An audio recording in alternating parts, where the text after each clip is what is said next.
అందరూ మాయను ఒక సాదాసీదా పనిమనిషి అనుకున్నారు. ఆ కోటీశ్వరుడింట్లో ఆమె ఒక నీడలా బ్రతికేది.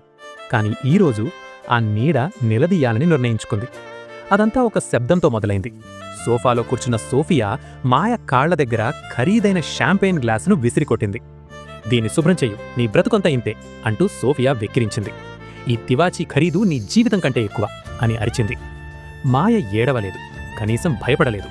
కిందపడిన గాజు ముక్కల వైపు చూస్తూ శాంతంగా చెప్పింది, నేనిక్కడికి ఊడ్చడానికి రాలేదు సోఫియా, నాది నాకు తీసుకోవడానికొచ్చాను. సోఫియా గట్టిగా నవ్వి, నీదా, నువ్వొక బిచ్చగతవి అంటూ మాయను కొట్టడానికి చెయ్యెత్తింది. కాని ఆ దెబ్బ తగలకుండానే మాయ ఆమె మణికట్టును బలంగా పట్టుకుంది. వద్దు, కొట్టావంటే జీవితాంతం పశ్చాత్తాపడతావు అని హెచ్చరించింది. అదే సమయంలో ఆ బంగళా గేట్లు తెరుచుకున్నాయి. వరుసగా నల్లటి లగ్జరీ కార్లు లోపలికి వచ్చాయి. నగరంలోనే అత్యంత శక్తివంతమైన లాయర్ కారు దిగి సోఫియాను పట్టించుకోకుండా నేరుగా మాయ దగ్గరకు వచ్చి తల వంచి నమస్కరించాడు.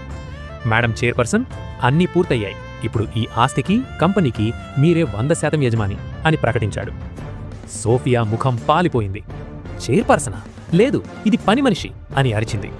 మాయ తన పనిమనిషి యాప్రాన్ తీసేసి గంభీరంగా నిలబడింది. మీ భర్త పెట్టుబడి కోసం ప్రాధేయపడుతున్న ఆ సీక్రెట్ ఇన్వెస్టర్ని నేనే సోఫియా. ఇప్పుడే ఆ ఫండింగ్ ఆపేస్తున్నాను. మీ భర్త దివాలా తీశాడు. నీకు 10 నిమిషాలు టైం ఇస్తున్నాను. నీ సామాన్లు సర్దుకుని నా ఇంట్లోంచి బయటికి వెళ్ళిపో. సెక్యూరిటీ సోఫియాను బయటకు లాక్కెళ్తుంటే మాయ పెదవులపై చిన్న నవ్వు మెరిసింది. ఒక పని మనిషి కథ ముగిసింది. ఒక మహారాణి ప్రయాణం మొదలైంది.